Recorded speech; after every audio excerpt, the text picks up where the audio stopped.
Merci, monsieur le député. La parole est à présent à monsieur Bastien Lachaud pour la France insoumise.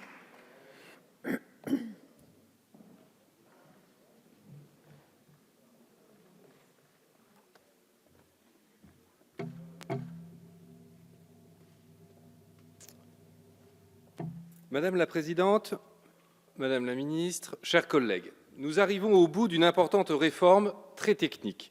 Elle a été initiée par le mandat précédent et nous n'avons fait que la parachever par quelques finitions. Nous avons déjà eu un débat nourri en première lecture. Le Sénat a apporté peu de modifications, ce qui fait que ce texte sera adopté sans difficulté. Nous tenons toutefois à rappeler l'enjeu que celui-ci représente. Cette réforme du droit des contrats était attendue depuis longtemps. Elle était attendue en premier lieu par les professionnels, par la doctrine, et en second lieu, bien entendu, par les étudiants. En effet, l'ordonnancement incohérent des textes dans le Code civil et le développement d'une jurisprudence foisonnante avaient rendu cette matière inutilement complexe. Or, si nul n'est censé ignorer la loi, cet adage est plus aisé à respecter si la loi elle-même est simple et intelligible.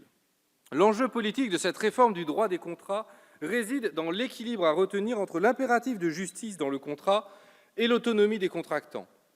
En effet, la justice implique un regard de la société sur les contrats afin d'éviter que des personnes ne soient défavorisées par un contrat déséquilibré. Cela implique une plus grande intervention du juge. Nous croyons que la société doit avoir ce droit de regard. L'autonomie contractuelle et la liberté des personnes de souscrire un contrat permet, certes, d'avoir une sécurité juridique et être certain qu'un contrat, une fois signé, ne bouge plus. Mais ce principe peut justifier le maintien de situations injustes.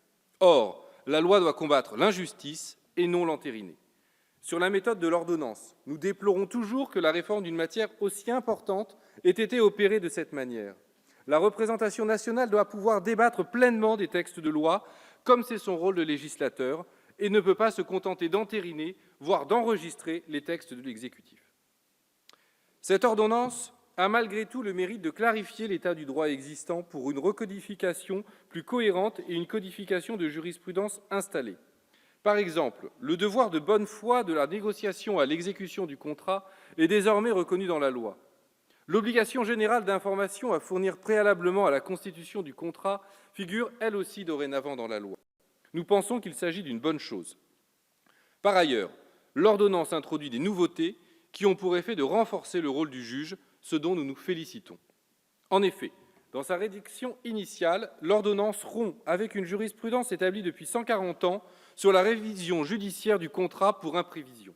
Ainsi, lorsqu'un changement de circonstance rend l'exécution du contrat trop onéreuse pour l'une des parties, le juge peut réviser le contrat. Ce changement était grandement attendu et c'est une bonne chose.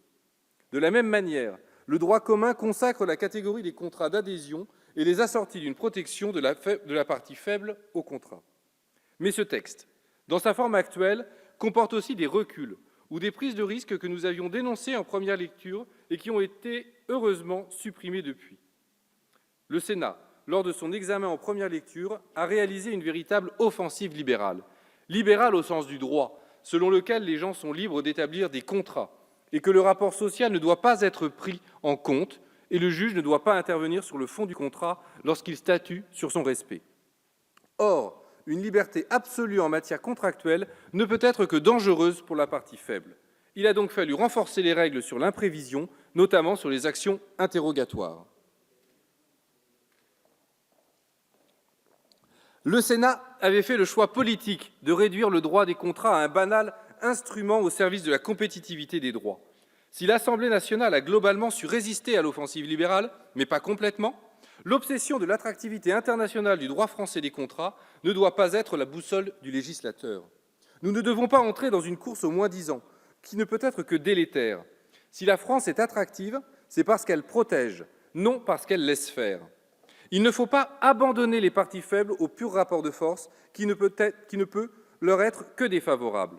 La liberté opprime le faible et protège le fort. La justice doit veiller à neutraliser cet effet et protéger le faible contre l'arbitraire du fort.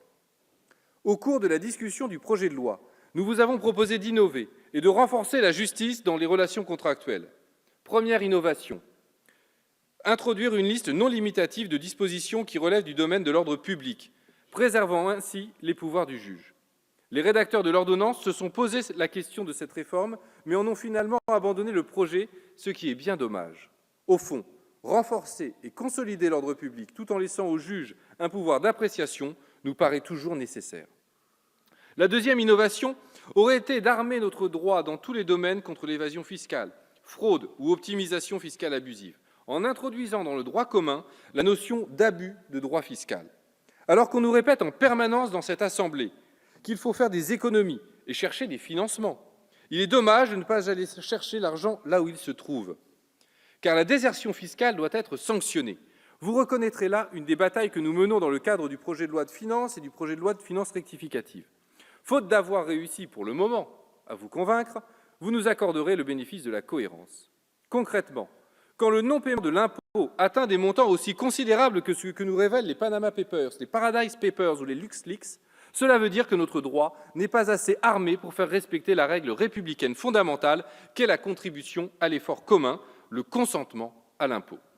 Jusqu'au rétablissement de l'ordre fiscal républicain, il faut sans relâche légiférer partout où cela peut être utile. Il faut agir.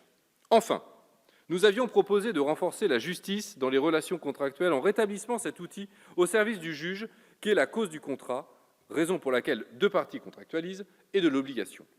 Nous nous félicitons que les fonctions de la notion de cause soient consacrées et codifiées par l'ordonnance. Pour autant, nous pensons que cette notion doit rester littéralement dans notre droit pour que le juge dispose d'un instrument malléable de régulation des équilibres contractuels. Le droit des contrats se trouve confronté à des situations qui évoluent en même temps que la société, et il est préférable de maintenir la cause dans notre code civil. Vous ne les avez malheureusement pas retenus. Qu'importe, ils feront bien partie du droit un jour. En résumé, ce texte va dans le bon sens, sous réserve que notre Assemblée résiste à toute nouvelle offensive libérale et revienne à l'esprit de l'ordonnance. Si le texte en prend toujours le chemin, nous le voterons. Je vous remercie. Merci, monsieur.